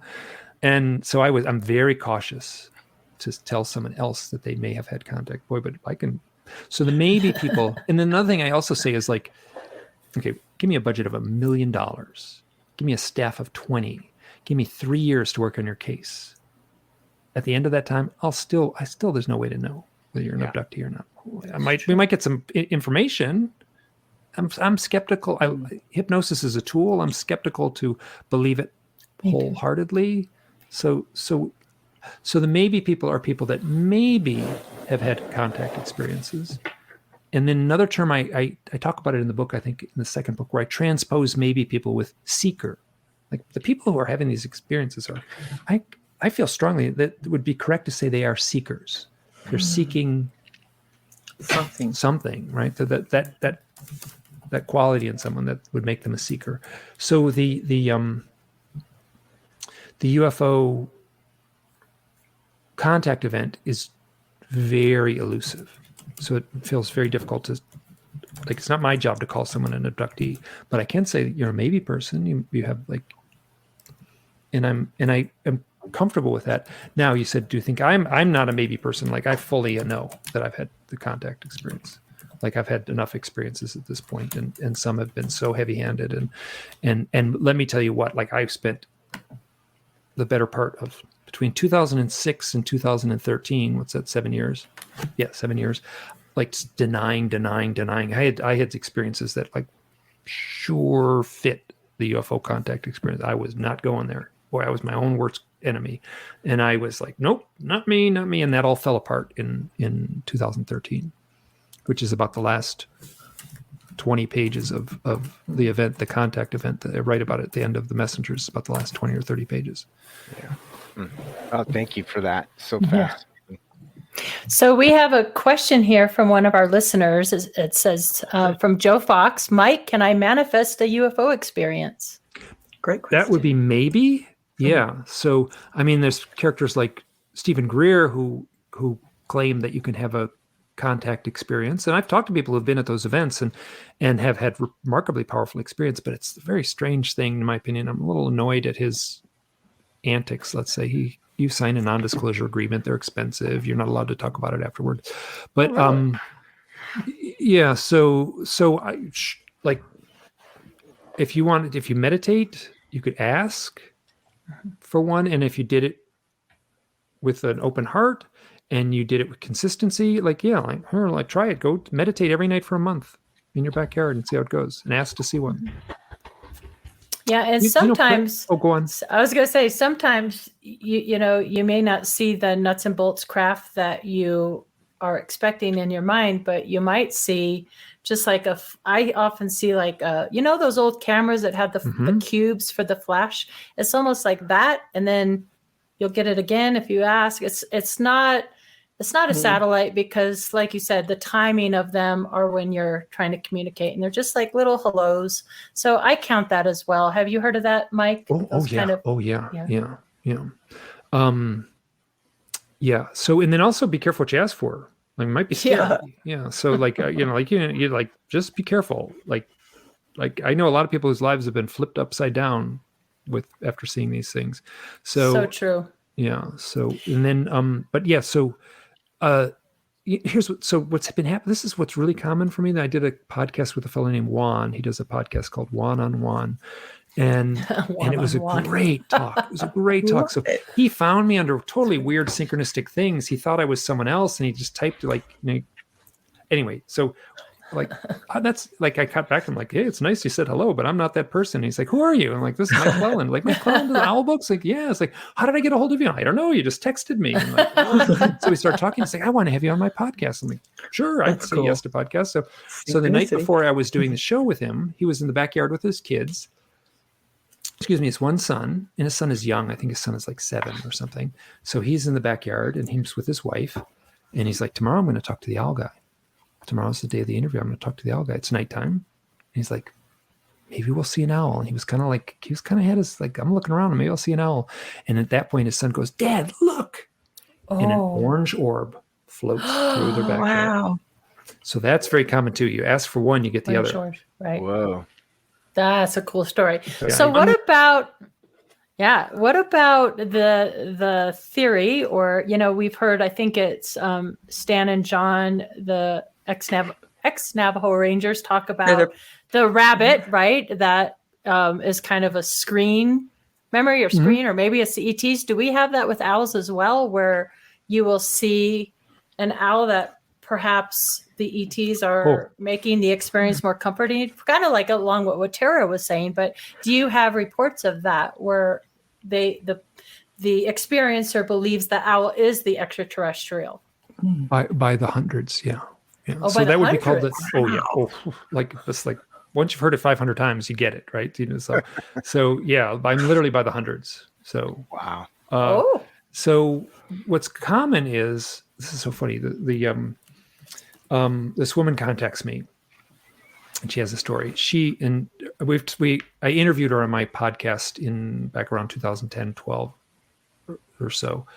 And her pen name is Lucretia Hart. It's a wonderful interview, but she has an experience where she was working at a girls' camp when she was 19 years old. She was a counselor at a girls' camp, and this was in Oregon. And at that point, she fully knew she had been having contact experiences. She had memories of like alien beings in her bedroom, but that always happened at night. So it's full daylight, and she's in the backcountry, and there's a campsite with girls over here, and there's a little trail that connects, and there's a campsite over here, and it's just a short little walk on a trail between the two. But that was the two flat spots where they could get all the tents set up. So she's walking between the two campsites, and turns a corner, and there in the trail is a gray alien. Full daylight. It's just a big bald head shining in the sun, big black eyes, and it looks at her and she looks at it. And now all of the communication that shows up in the abduction lore, as far as I can tell, is 100% telepathic. I've never talked to anyone who said that aliens moved their lips and the noise went in my ear. It doesn't work that way. So all of a sudden this thing's looking at her and she's looking at it, and her total telepathic communication was like, this thing was basically like, oh crap, you're not supposed to see me. And then she hears it saying, glitch in the Matrix. Yeah, exactly. She hears it like saying owl, owl, owl, owl. And then it turns into, she watches a gray alien morph into a 4-foot tall owl. It turns around and walks into the woods. No way. So that story is like, that's something that messed up. But what the common story that I hear is, do you all know who Dolores Cannon was? Mm-hmm. Yeah. So Dolores Cannon, in her book The Custodian, writes this and I tried to reach out to her, and she died shortly after I started working on the first owl book. She was at the point in her clinical work, right? She was a therapist. She was doing issues. She was a hypnotherapist. She was helping people with weight loss. She was helping people with, quitting smoking and things like that. So she was, this UFO stuff was showing up. People tell these stories, and then they're kind of spontaneously talking about these UFO memories. And this was a surprise to her. And she said, do I follow this? She was at a point, she met with the staff at her clinic and had the conversation. Like, I don't know what to do. I don't know whether to follow this. Do I pull on this thread, or do I walk away from it? So that night on the way home, she's driving home. She's got a big truck. She's driving in Arkansas. And then in the road is an owl. She's got a big American truck. Pulls right up to the owl. The owl's looking over the hood of the car. Like, let me tell you. Big owl. Big owl. They're not that big. They don't get that big. The biggest owl in the world isn't going to look over the hood of a truck. So, tiny truck. In a tiny truck, it's still like this little, Mini Cooper. It still wouldn't be able to look over the hood. So, like the owl lifts up, it flies down the road, it stops again. She pulls up to it. The owl lifts up, flies down the road, and then the owl stops and stands by her driveway and watches her pull into the driveway. And then she tells her son, like, "Oh, I saw a great big owl. It was on the side of the road. How big?" And he's, "Oh, 4 foot tall." He's like, "Mom, they don't get that big." And he's like, "What do you mean? I just," it was like, so. What happened leading up to the event? It's like, she was like, I need to, am I going to follow this UFO thing? It's showing up in my clinical work. Right. It's just showing up spontaneously. Do I pull on this thread? What happened afterwards? She obviously wrote like 10 important books on the UFO contact experience using hypnosis. Cool. Those are the questions I don't ask. I've never called an airport and asked if they had a UFO sighting, if like tracked anything on radar. So, but I've asked everyone what happened leading up, what changed in your life after. Cool. Good questions. Yeah, good questions. That is awesome. So, Mike, do as far as you know, do your family or friends or the people in your lives, do they also have experiences or synchronicities? Certainly my friends do, because all my friends now, like, my life kind of flipped over at a certain point. All my friends are like UFO researchers at this point. So yeah, so my friends certainly do. But my family, as far as I can tell, do not. My brother came to a talk I gave in Michigan, that talk I was talking about where the fellow came up to me. So my brother, I grew up in Michigan, my brother came to a talk. He's like pretty, like, I'm the oddball in the family by far. Jim is not. Jim is very grounded, very, like, not easily, he doesn't suffer fools easily. So, and wow, some of the talks, I mean, I talk about my direct experience, and I talk about hypnosis sessions that I've been through and things like that. So I lay it all out there. There's a few things I keep private simply because they involve other people. And those other people have asked me don't share those stories. So, and I have to honor that, and I'm fine with that. Can you talk a little bit about your hypnosis experiences, what that's like and what came through for you? Oh my, how much time do we have? We have about 15 minutes left. Oh, I can talk. Okay. So, I'll try to make it quick. I did a hypnosis session in 2018 with Yvonne Smith, who's speaking at the conference. Wonderful. So wonderful. So let me just say, Yvonne Smith is a therapist first. She is providing therapeutic help to her patients, to her clients. She is a UFO, so that's her priority, helping people. Down lower on the list is UFO research. She's trying to be she's offering therapeutic help. She started out, if I'm not mistaken, as that she was helping people with PTSD. So that was how she got into using hypnosis to help people with PTSD. Very, very gentle, soft-spoken, caring woman. So here's the synchronicity. I was going to be in California in August of 2018. So I call her up, or I email her. I say, Yvonne, we'd met at conferences before and said hello and talked. And I did an interview with her years ago on my other network, or my other podcast, which is called Hidden Experience. And so I call her up, and she says, Mike, what a nice surprise. I just started reading your book this morning. And that's Crazy. That's like that would have freaked me out at one point. I was just like, okay, I'm on the right path. Let's just keep moving forward here. So I said, I want to talk about one night, which was the night of March 10th, 2013.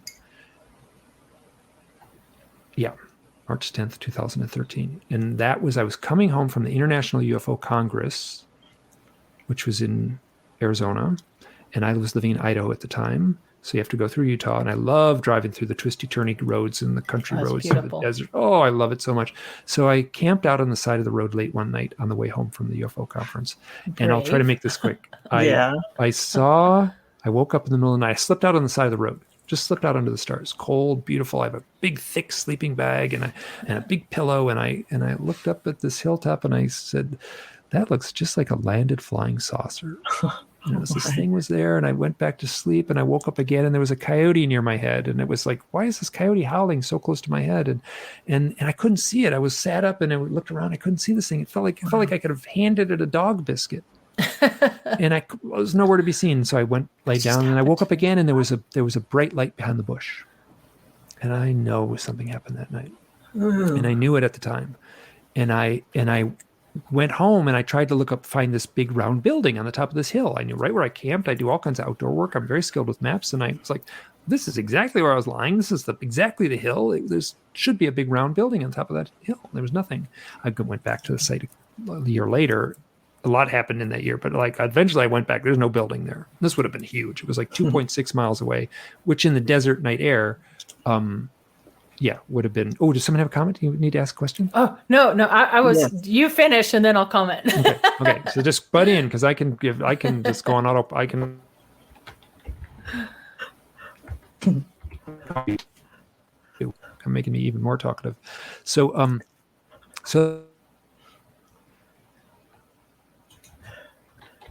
back. Okay. Okay. Yeah. I think we just froze lost for you a minute. Just 2 seconds. Yeah. So, I have no fear associated with that night. Now, let me tell you, after that night, a bunch of other things happened, and it was like whoosh, all that stuff earlier. I said I was denying everything. That all ended. I was like, oh, it's real, because it's real. So, so I had no fear associated with that night. So I did the session with Yvonne, and before the session began, I went to her office, and I just getting ready to lay down on the couch, and she waited to talk, and she asked me, what do you want to talk about? And I said, I want to talk about the night of March 10th, 2013. I saw the round structure on the hill and there was no fear associated with it. She's like, great.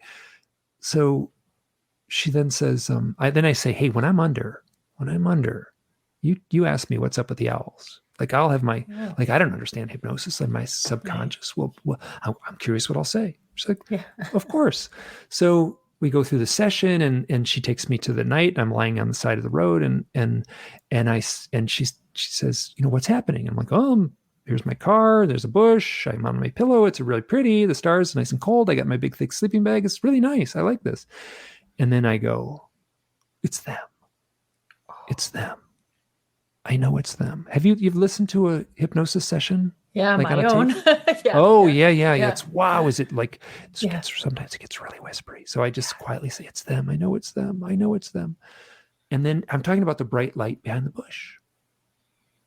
And the next thing I'm looking down at this big round thing on the ground. It's obviously the big round structure. I'm above it looking straight down. Here, let me back up a little bit. I don't trust this memories. It's a great story. And the story that emerged is astounding, but I'm really careful to say it truly happened. I'm the same way. You'll know why in a second. So I'm looking down at this big round structure and I go, I think I'm still in the sleeping bag. And Yvonne says, Mike, are you out of body? And I'm like, I don't know. I might be. But I'm like, I know I'm in the sleeping bag, but I'm looking down at this thing. And then all of a sudden, the next thing, whoosh, I'm walking down this hall. And I'm walking down. It's a curved hall, all shiny, no lights, kind of metal, plasticky, curved, sculpted hallway. And it's seems like it would, if I walked all the way around, make a big circle. It feels like I was walking around the circumference of a flying saucer, what it felt like on the inside. And the first thing, I'm 6 foot tall. The first thing I noticed was I'm not tall. I know just what it feels like to be my height and walk down the hall. And I'm like, I'm not tall.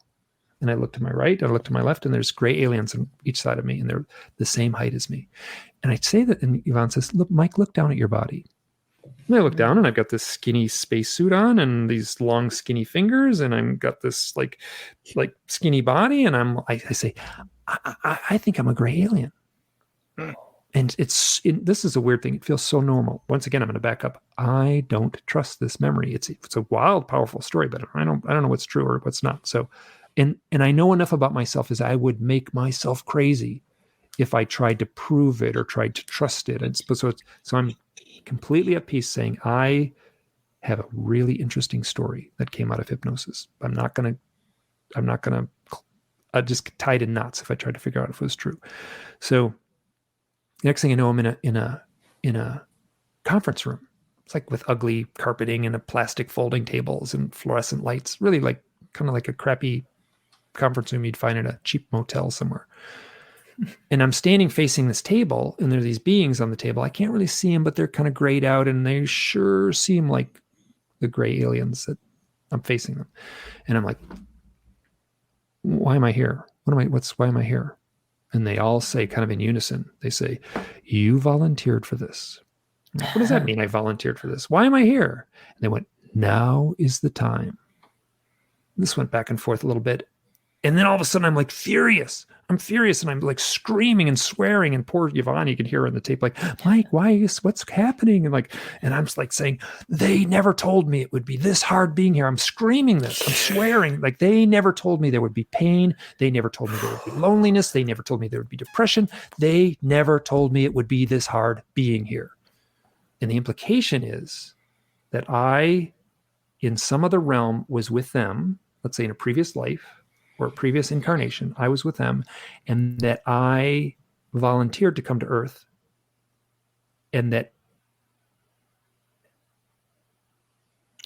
Did we freeze? Without physicality or whatever it might be, but all of a sudden I was like saddled. Oh, I'm back. Okay. Yep. So, and I'm screaming, and then finally it gets, and then poor Yvonne is like, Mike, what do they want? And I scream, they want me to play some role, and then I'm back in the sleeping bag. You can hear, and I went from like as tense as I've ever been in my life to so calm. I felt like my heart stopped, just like instantly. And it's like for a full minute almost, it's silent on the audio tape, and then you hear Yvonne's voice say, Mike, what happens next? And I said, I think I'm back in the sleeping bag. And she asked a few more questions, and it went around and around a little bit, and then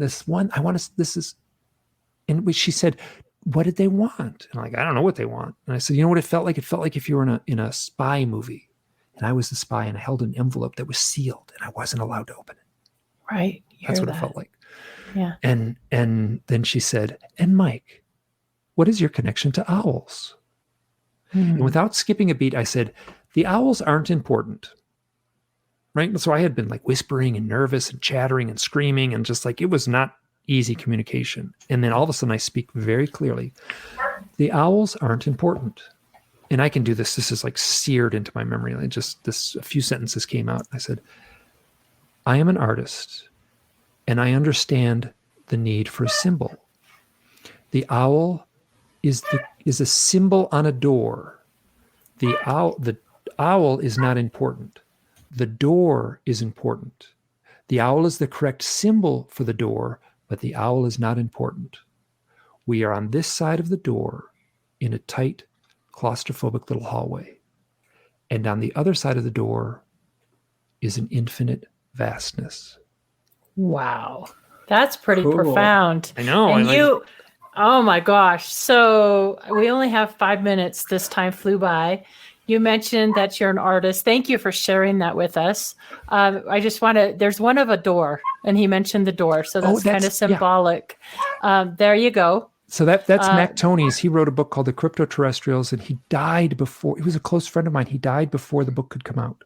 Oh, and so I had talked with him about doing the illustrations for his book. So I called the publisher, and I said, I'm doing the illustrations. I don't care what you say. Like, I'm doing them. He said, yeah, Mac told me about you, and I've been trying to track you down. So these are from that book that was published in 2010, I believe. Yeah, you're a terrific artist. You're so talented. Your books are fantastic. And talk about synchronicity. So for the last 24 hours, I've been talking about doors and locks and keys, and you mentioned that. You mentioned you mentioned about these animals that you heard. You heard the coyote next to your head, and we'll get to those books here in a second. You mentioned the coyote next to your head, and you can hear it like you could give it a dog biscuit. That happened to me yesterday. So I have hummingbird feeders out, and they're fueling up to migrate. And literally, I was going out of my mind because I could hear the sound of the hummingbird like it was stuck somewhere, and I'm looking. I can hear it. It's right there. I'm moving things. I'm like, where are you? I want to get the thing unstuck. And there's nothing. And then I go downstairs to feed I'm on 2 acres up here in the Rocky Mountains. And I hear an animal go down the steps of my deck. There's no animal there. So that very thing just happened to me yesterday. So all these synchronicity. It was like animal, like the hummingbird was there. I could hear it, but I couldn't find it. And then another animal, sounded like another animal. I could hear it. It was not there. So that just happened yesterday. So it's so interesting you brought that up. But really quick, we only have few minutes left, and we didn't get to your other series of books, which is on outdoors, backpacking, avalanches. You wrote a children's book. Fantastic. Can you just kind of speak about these really quickly here in these last couple minutes? Sure. That was kind of a different chapter of my life when I was living out west. I was working for an outdoor school. I was teaching all these skills. I was teaching avalanche safety. I was teaching backcountry skiing, the ski tips for kids. I hung out with the ski instructors up at the ski area. And that's actually really, that book has got a cartoon along the border, right? You go, you flip the pages. Oh, fun. Love that. So it's not selling very well, but it's awfully cute. So, and then, so yeah, that was my career for 1997 so 20 years or so, 15 years. It was my career, was doing cartoon illustrations for outdoor books. And then I wrote a few of them, but most of them were written by other people. So if you look at my thing, I'm design. Oh my God, like 50. Some of those only have a couple illustrations in there, but I did a lot of illustration work. They're terrific. And your book, The Unseen, that's your newest book, The Unseen. And my book, The Unseen, is a novel. Oh my gosh, I got to get good at this. It is a UFO book where I never use the word UFO. It's a story about abduction. I never use the word abduction. I tried. I did that on purpose. I was like going to give myself a challenge. It's what I wanted. So it's a on one level, it's a really fast-paced, fun thriller, right? So it's got spies and mystical elements like remote viewing and there's a love story in there too, and below that is a sort of a deeper story. So I was trying to imbue that deeper story into this pop culture kind of fast-paced adventure story. So people are reading it, and just my sister read it. She's like, I loved this book. I was like, I would hurry home every night so I could read the next chapter. And then she didn't get she's like, what happened? What was this supposed to, I didn't get it. But other people are really like, I can't wait to get it. Deeper story. Yeah. Oh, I can't wait to get it. I hope everybody checks out his new novel, The Unseen. Mike, we cannot thank you enough. We're all big fans of yours. Thank you for taking the time. I know you're gearing up for the symposium. For all of those lucky folks headed to the MUFON Symposium, make sure to say hello to Mike. And next week, we will see you back here on MUFON What's Up. Keep looking up at the skies, and maybe you'll have an owl encounter. Thank you to Tara. Thank you to Shane. And thank you to Chanel and for Bill Skywatcher at KGRA. And we will see you next week. Have a great rest of your night, everybody. Good night. Thank you so much.